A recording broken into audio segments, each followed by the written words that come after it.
Bishut Moray Rabotai avec la permission d'Hachem. Aujourd'hui, c'est Be'ezat Hashem. On se prépare la Ilula de Rabbi Pinto à Essaouira. Et bien sûr, vous allez suivre cette belle Ilula.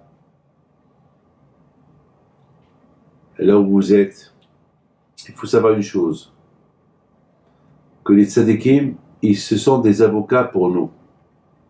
Et Rabbi Pinto Alav Shalom, il a promis, avant de quitter ce monde, le 26 Elul, soit 4-5 jours avant Rosh Hashanah, que celui qui évoque son nom, il a promis, mon père toujours disait ça, eh bien, il sera là pour le répondre au moment qu'il aura des problèmes. Bien sûr que Dieu fasse qu'il n'y a pas de problème, mais malheureusement toujours il y a des problèmes. Avant de commencer à vous parler, il y a un monsieur que j'ai rencontré tout à l'heure. Je devais être le syndac de son fils demain. Et je ne peux pas être le syndac demain parce que je dois voyager quelque part. Il m'a dit que ma femme, elle avait des problèmes pour avoir des enfants. Elle avait des problèmes. Et a priori, elle n'arrivait pas à tomber enceinte. Toujours, elle était nida. Toujours, elle était nida. Toujours. Et puis, j'ai prié à Rabbi Pinto, pas le zéro de Rabbi Pinto. Et ma femme n'était pas bien.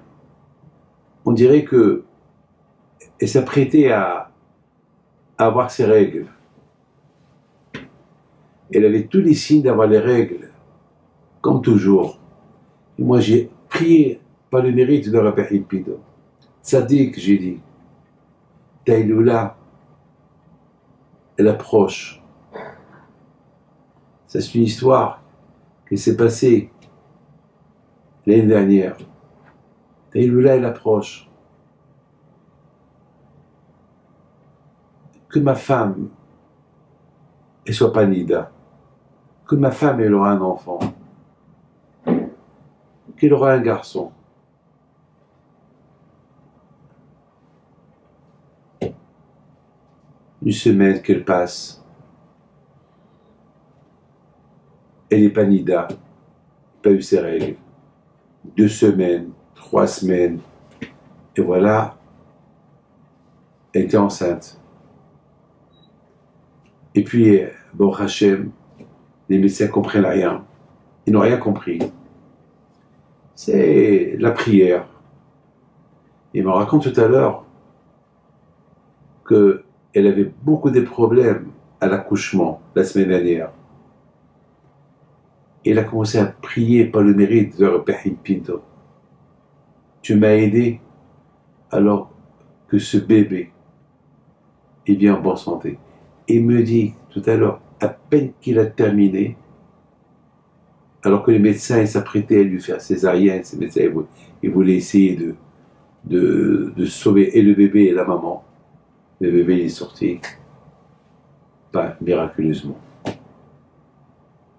C'est l'aïmouna.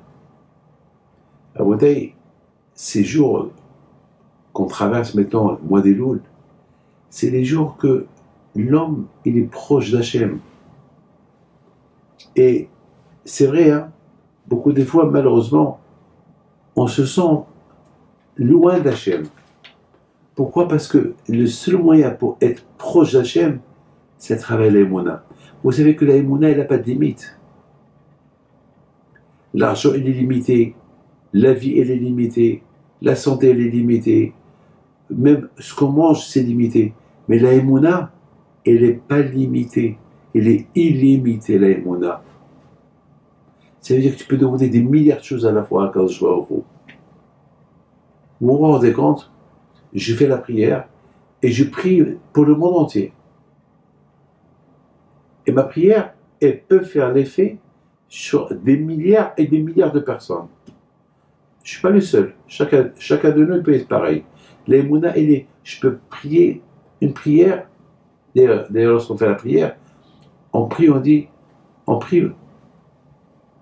pour tout le monde. on prie pour les animaux, on prie pour la pluie, pour tout, tout. C'est-à-dire que ta prière, la émouna en Dieu que tu as, elle est illimitée. Mes amis, la Torah, elle nous écrit, il dit, Rabbi Yaakov, Neyman alav shalom, que la Torah nous écrit tous les voyages que les Juifs ils ont voyagé,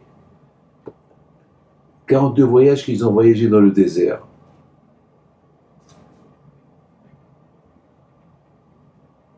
Même qu'ils ont souffert. Vous savez, 42 voyages, c'est de souffrance. Des millions de Juifs dans le désert, qui tournent dans le désert pendant 40 ans. C'est des souffrances. Il faut savoir une chose, il dit, il ne faut pas croire, Hazvi Shalom, que pendant qu'il voyageait d'un endroit à l'autre, il souffrait. Non.